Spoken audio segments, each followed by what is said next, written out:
Hello, hello. In today's video, we're going to talk about communication around return to school. In the previous video, we talked about understanding what your child may be feeling. We talked about a variety of scenarios. Today, we're talking about how to alter your communication, how to use communication to help your child, to support your child in that return to school. I would say the first thing is to just listen to them.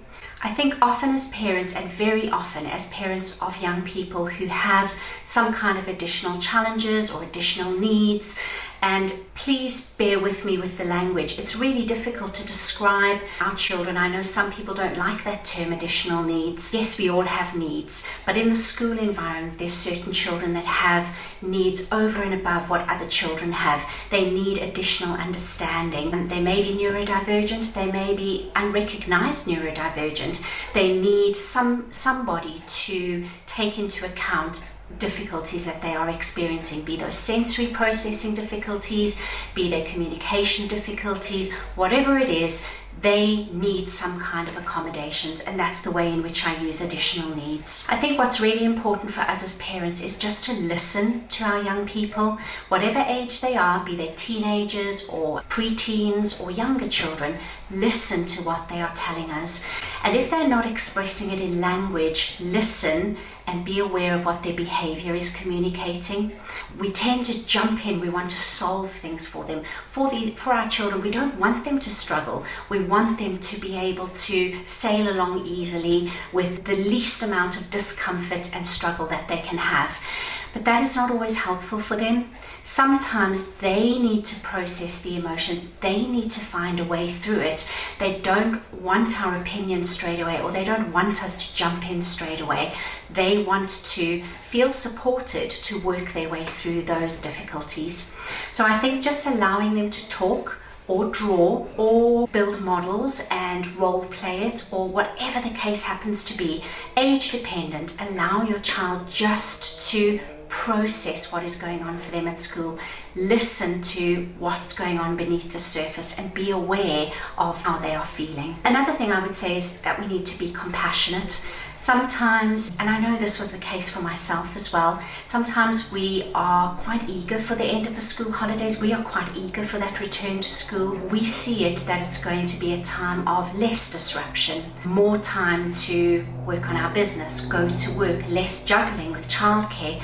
We almost see the beginning of September as almost a bit of a time for some relief. For our child, that may be the complete opposite case. For them, returning to school is really difficult. They are not going to be purposely conspiring against us to make this a really difficult time. They will really be struggling. I firmly believe that when a child feels supported and comfortable in an environment, they are not going to willingly concoct ideas about not going to school. Most children want to be at school. They want to be among their peers. They want to be learning. They want to be doing exciting things. If they are feeling ill, if they are struggling to go into school, they are really struggling. There is something going on for them. They are not purposely putting on an act or misbehaving in order to get out of it. I think we need to assume best intentions. We need to assume that they are doing the very best that they can in that scenario. You can say things to your child like, I understand how that feels. I get it, that's really tough for you. Tell me more about that. Help me understand how you're feeling. That allows them to have a voice. It allows them to talk about it. And in talking about it, or in drawing it, or whatever you're getting them to do, you are helping them to process all of that, to begin to recognize their emotions around school. I think as well, another important one is when you pick them up from school, it's very easy. I used to do this. You jump in with, how's school? What did you do? What was the best thing? How was your teacher? Da, da, da, da, da. And these questions are being fired at them. Often by the end of school, a child's battery is literally on zero. In those first couple of weeks especially, when I worked in school, gosh, we saw how tired the children became. We saw how hungry they got. They were used to eating breakfast, not at 7 o'clock in the morning, but at 9 o'clock in the morning. Then they could have a snack again at 11 o'clock. Now they've got to eat an early breakfast, they've got to get up earlier, they've got to get into school, they've got to get that focus going again, and it can be absolutely exhausting. When you meet your child on the playground, try really hard to keep those questions back. Just give them a hug if that is something that helps them give them a water bottle if that will help to hydrate them, give them a snack, tell them you're really pleased to see them, anything but get them to recount to you how their day's been. Because thinking back for a child, 5 or 6 hours is really, really difficult for them. It takes a lot of mental energy, and that can be a trigger for a meltdown or a kind of emotional distress. They don't want to have to recount their day, particularly if it hasn't been the best. They don't want to have to go over it with you. They don't want to have to explain in detail exactly what happened and who they played with and what their teacher said, etc., etc. They just want to feel like they are in a safe place with you.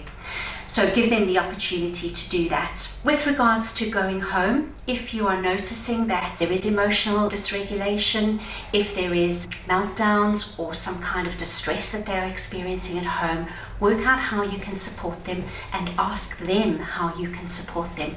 Work out what will be helpful for them. I think the worst thing we can do is make decisions on our child's part, and I firmly believe that a 5-year-old going into reception, a 4-year-old in nursery, whatever the case happens to be, they are able to have some kind of input in how you can help them and what is best for them. You may not get an answer straight away, you may not get an answer in language, but they may show you over and over again what is working for them.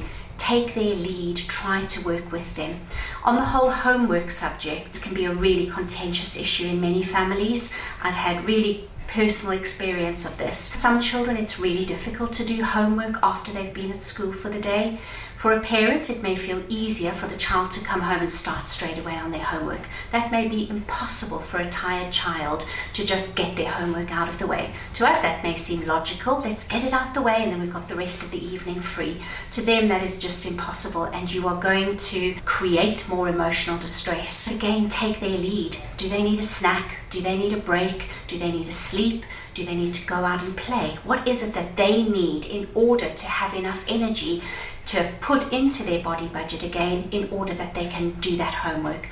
Because for many children, if they are struggling with their reading or their maths or something like that, or their focus, doing homework is another huge big ask for them after they've done that all day at school. So really monitor that and really be compassionate and aware of how that is affecting your child. And I would say celebrate all the wins, progress, even just if they're really struggling to do homework and they manage to sit down and do 5 minutes of it. They may not get the whole lot of homework finished. Communicate that with the teacher. They may just be able to sit down and do 5 minutes of it, and that is maybe a win for them. That may not be the 15 minutes that's required. That may not be the 15 minutes that other children in the class can manage.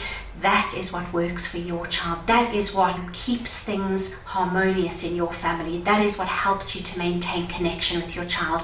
When you push them and push them to do homework, that is going to break that connection. Do what works for them, do what works for your family, and communicate that confidently to your child's teacher, and almost in a way that this is what we've been able to manage. We'll keep working on it, we'll see how far we can go, but it's really important to me that my child has plenty of time to decompress. It's really important that we are able to spend time together. Do what works for your family and communicate that to the teacher, and in most cases the teachers will be completely understanding of that, and they will want what's best for your child as well. So I hope those are helpful things in how you can communicate and use communication to support your child in returning to school in September.